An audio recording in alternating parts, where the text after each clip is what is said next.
중국, 대만, 홍콩 등 중화권을 중심으로 코로나19가 재확산하고 있는 가운데 미국에서도 최근 유행하고 있는 코로나19 변이가 발견됐습니다. 뉴욕 지역 공항을 통해 입국한 여행객들 중에도 바이러스 검출 사실이 알려져 또다시 대규모 확산이 우려됩니다. 한국의 21대 대통령을 선출하는 재외선거가 이번 주말 종료됩니다. 퀸즈와 뉴저지 등 추가 투표소는 내일 토요일까지만 투표소가 운영되고 뉴욕 총영사관 공관 투표소는 오는 일요일까지 투표를 할 수 있습니다. 정부가 하버드 대학의 외국인 학생 등록 자격을 박탈했습니다.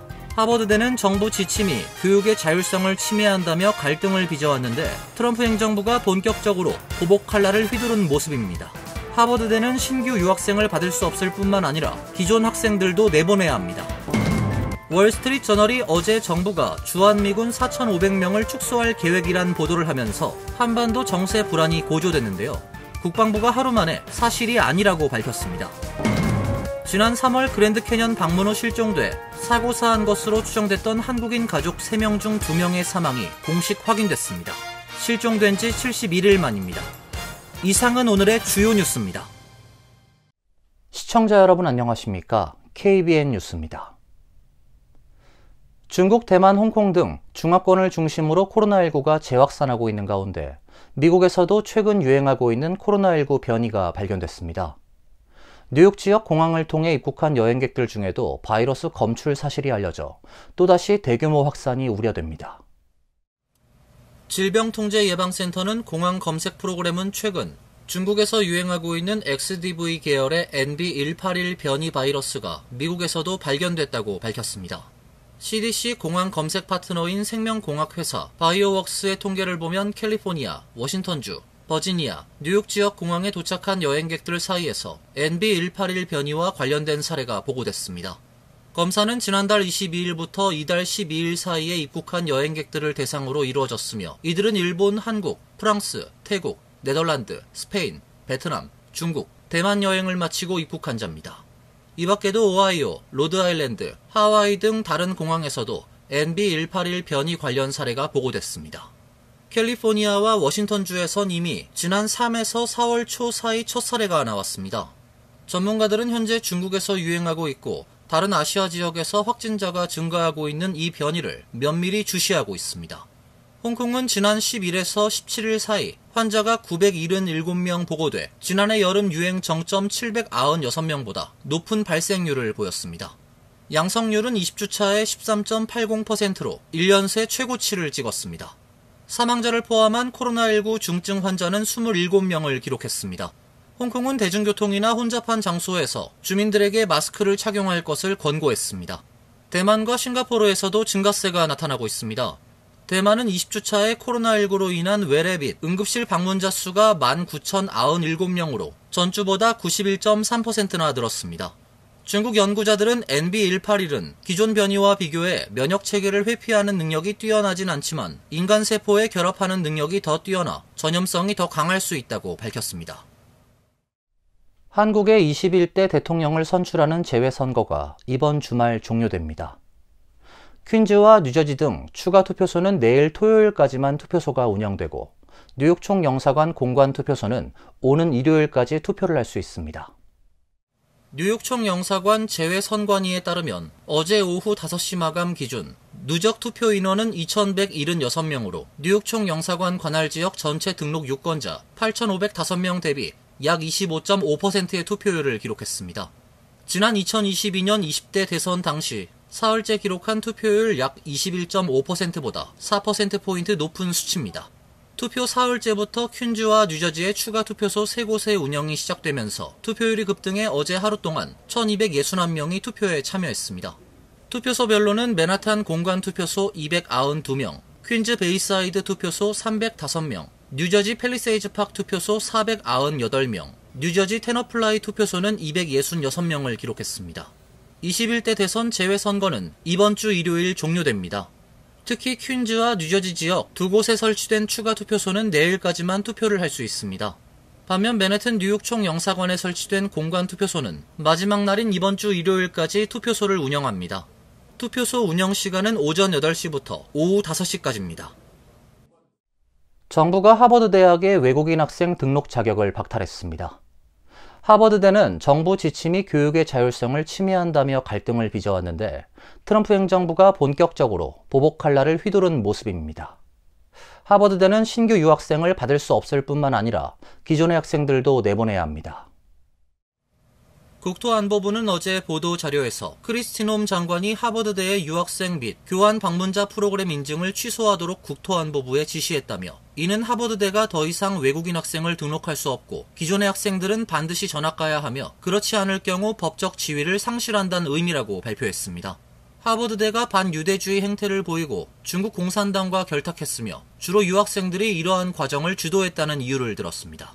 국토안보부는 하버드 지도자들은 반미, 친테러리스트 활동가들의 다수 유대인 학생을 포함한 개인을 괴롭히고 물리적으로 공격하는 것을 허용하면서 안전하지 않은 캠퍼스 환경을 조성했으며 한때 번영했던 학습 환경을 방해하고 있다고 주장했습니다. 이어 이러한 선동가들 중 다수는 외국인 학생들이라면서 하버드 지도부는 위구르족 학살에 연루된 중국 공산당 준군사단체 구성원을 초청해 훈련시키는 등 중국 공산당과 협력 활동을 조장하고 참여했다고 밝혔습니다. 하지만 외국인 유학생들이 이러한 시위를 주로 주도했다는 구체적인 증거는 제시하지 않았습니다. 놈 장관은 SNS X에 하버드에게는 옳은 일을 할 수 있는 충분한 기회가 있었지만 이를 거부하고 법을 준수하지 않았다며 이 사건이 전국의 모든 대학과 교육기관에 경고가 되길 바란다고 적었습니다. 뉴욕타임스에 따르면 올해 하버드대 유학생은 약 6,800명으로 전체 학생의 27%에 이릅니다. 당장 학업과 미국 체류 자격을 위협받게 된 하버드대 유학생들은 큰 불안을 떠안게 됐습니다. 하버드대가 소송으로 응수할 가능성이 높아 이번 조치가 현실화될지는 조금 더 지켜봐야 합니다. 반면 연방법원은 정부에 잇따른 유학생 비자 취소 결정에 제동을 걸었습니다. IC의 조치는 부당하다고 판단했는데요. 정부는 대통령의 헌법적 권한을 악화시키려는 시도라며 항소를 예고했습니다. 캘리포니아 북부지방법원 제프리 화이트 판사는 ICA 데이터베이스에 등록된 학생들의 법적 지위 종료 조치는 권한 남용이며 자의적이고 부당하다고 판단했습니다. 화이트 판사는 법원이 부여한 구제는 유학생들이 재박탈 위협 없이 학업이나 고용을 유지할 수 있다는 안정성과 확실성을 제공한다고 판시했습니다. 국토안보부 대변인은 성명에서 이번 판결은 정의 실현을 지연시킨다며 대통령의 헌법적 권한을 약화시키려는 시도라고 비판했습니다. 이어 외국인 학생을 입학시켜 높은 등록금으로 수십억 달러 규모 기부금을 보충하는 건 특권이지 권리가 아니다라고 주장했습니다. 트럼프 행정부는 학생 비자 제도의 상식을 회복하기 위해 노력하고 있다면서 상급 법원이 이 문제를 우리에게 유리하게 판결할 것으로 기대한다고 항소를 예고했습니다. 트럼프 행정부는 지난달 초 학생 및 교환 방문자 정보 시스템에 등록된 전국 외국인 학생 및 학자의 체류 자격을 취소했습니다. 세비스 등록이 취소되면 학생 비자 상태가 유효하지 않게 돼 추방 대상이 됩니다. 국토안보부는 팔레스타인을 지지하는 캠퍼스 시위에 참여하거나 반유대주의 및 하마스 지지에 가담했다고 판단되는 이들을 대상으로 삼았습니다. 연방정부 자료에 따르면 2023에서 24학년도 미국에 체류하는 국제학생은 약 110만 명입니다. 이민변호사협회는 트럼프 대통령 취임 이후 외국인 학생 최소 4,700명의 세비스 등록이 종료됐다고 추산했습니다. 월스트리트 저널이 어제 정부가 주한미군 4,500명을 축소할 계획이란 보도를 하면서 한반도 정세 불안이 고조됐는데요. 국방부가 하루 만에 사실이 아니라고 밝혔습니다. 션 파넬 국방부 수석 대변인 겸 선임 보좌관은 오늘 한국 언론의 질의에 대한 답변에서 미국은 한국에 대한 방어 공약을 굳건히 유지하고 있고 우린 철통 같은 우리의 동맹을 유지하며 강화하기 위해 다음 정부 당국자들과 협력할 것을 고대하고 있다고 말했습니다. 대변인은 국방부가 주한미군을 감축할 것이란 보도들은 사실이 아니다라고 밝혔습니다. 주한미군 역시 국방부와 동일한 문구의 입장문을 통해 주한미군 감축과 관련한 보도가 사실이 아니라고 확인했습니다. 월스트리트 저널은 어제 국방부 당국자들을 인용해 국방부가 주한미군 약 4,500명을 미국령 괌을 비롯해 인도태평양 내 다른 지역으로 재배치하는 방안을 마련하고 있다고 보도했습니다. 국방부 대변인은 어제는 이 보도와 관련해 발표할 것이 없다고 밝혔습니다. 보도를 부인하지 않으면서 감축을 검토하는 것은 사실일 것이란 관측을 불러왔는데 하루 만에 보도 내용을 공식 부인하는 입장을 다시 내면서 한국 내 주한미군 감축 우려는 일단 진화될 것으로 보입니다. 다만 도널드 트럼프 2기 행정부에서 주한미군 감축 문제는 언제든지 다시 불거질 수 있다는 지적입니다. 향후 방위비 분담금 재협상을 요구하기 위해 주한미군 감축 카드를 언제든 다시 꺼낼 수 있다는 주장입니다. 한반도에 상주한 주한미군 규모는 한국전쟁 휴전 이후 6만 명 수준에서 차츰 규모가 줄었지만 북한의 군사 위협을 고려해 2007년부터 현재의 2만 8,500명 규모를 유지하고 있습니다. 지난 3월 그랜드 캐년 방문 후 실종돼 사고사한 것으로 추정됐던 한국인 가족 3명 중 2명의 사망이 공식 확인됐습니다. 실종된 지 71일 만입니다. 애리조나주 공공안전국은 어제 40번 프리웨이에서 발생한 다중추돌 사고로 전소한 BMW SUV 차량에서 탑승자 시신 3구를 발견했으며 유해 일부를 DNA 분석한 결과 실종된 이지연 씨와 어머니 김태희 씨와 일치했다고 밝혔습니다. 이에 따라 아직 신원이 확인되지 않은 세 번째 탑승자는 함께 있던 이 씨의 이모 김정희 씨일 가능성이 큽니다. 그동안 수사당국은 이들이 실종 당일 40번 프리웨이에서 발생한 22중 추돌 사고와 연관이 있을 것으로 보고 조사를 진행해왔습니다. 공공안전국 공보관은 세 번째 탑승자의 신원 확인 절차를 진행 중이라며 신원이 확인된 이들은 LA 총영사관에 해당 사실을 통보했으며 총영사관 측이 이를 한국의 유가족에게도 전달한 것으로 알고 있다고 밝혔습니다. 이들 일가족은 지난 3월 13일 그랜드 캐년 관광을 마친 뒤 라스베이거스로 이동하던 중 연락이 끊겼으며 마지막 GPS 신호가 인근 40번 프리웨이에서 포착돼 눈보라 속 22중 추돌 사고를 사망 원인으로 추정하고 조사를 진행해왔습니다. 사춘기 이전 어린이가 SNS를 더 많이 사용할수록 우울 증상도 증가한다는 연구 결과가 나왔습니다.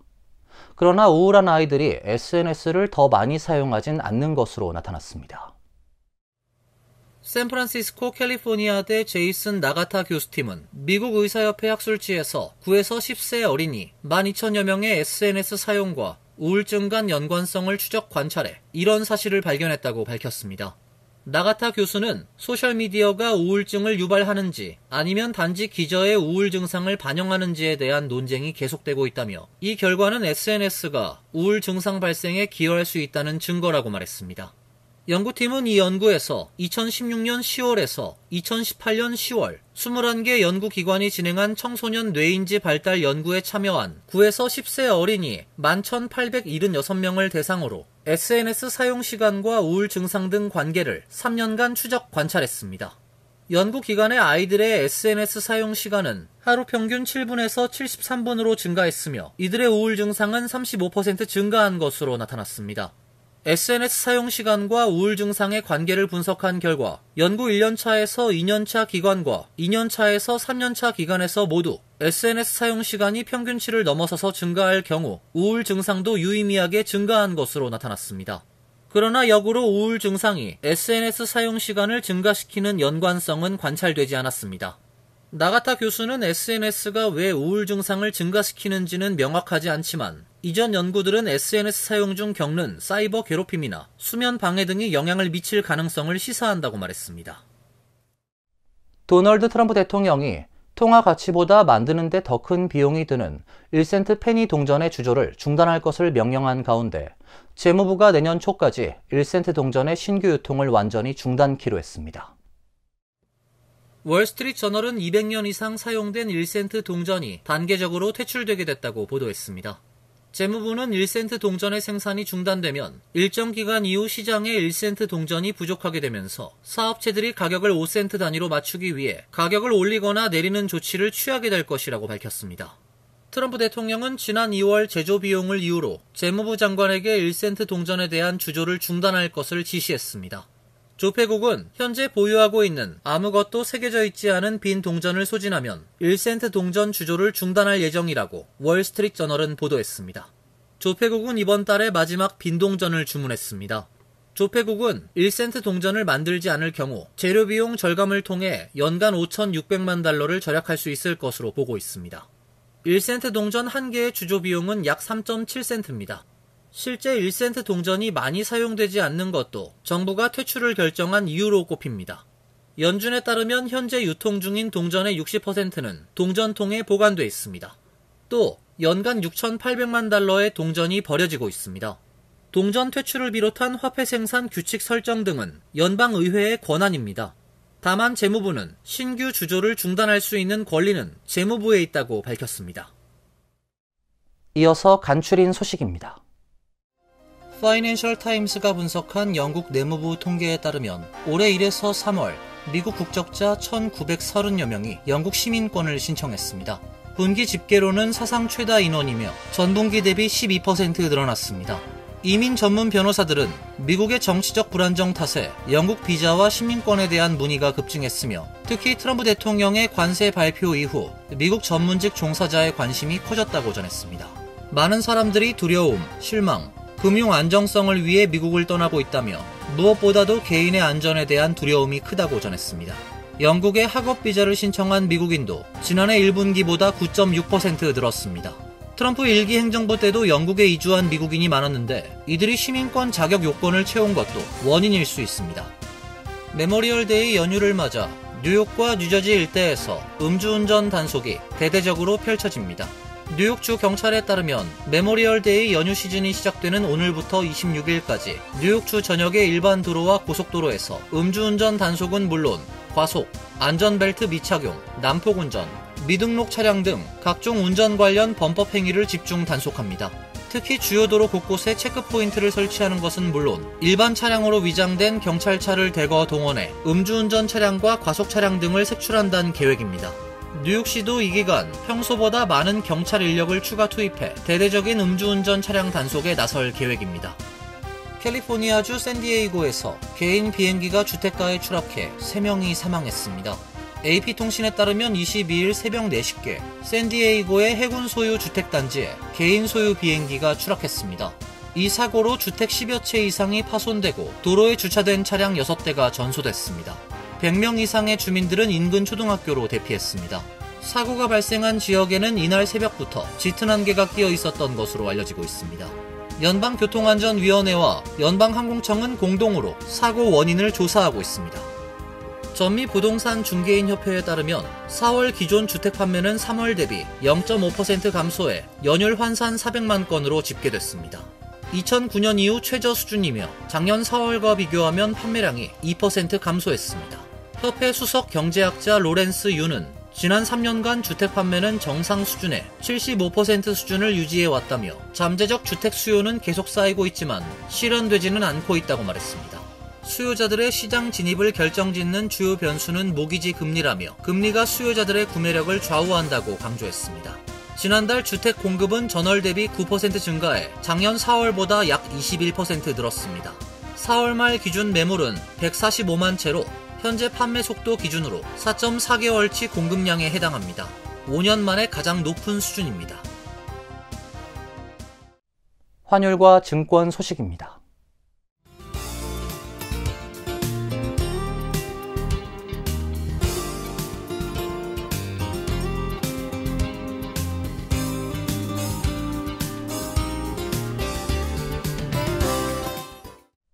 이어서 날씨입니다.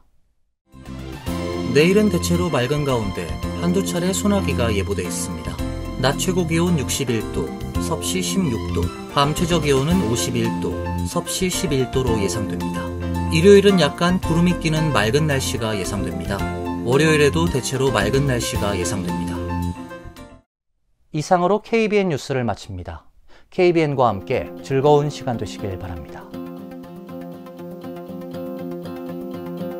동부 최대 한인방송 KBN이 제작하는 KBN 뉴스는 웹사이트 mykbn.com 그리고 유튜브와 페이스북에서 다시 보실 수 있습니다.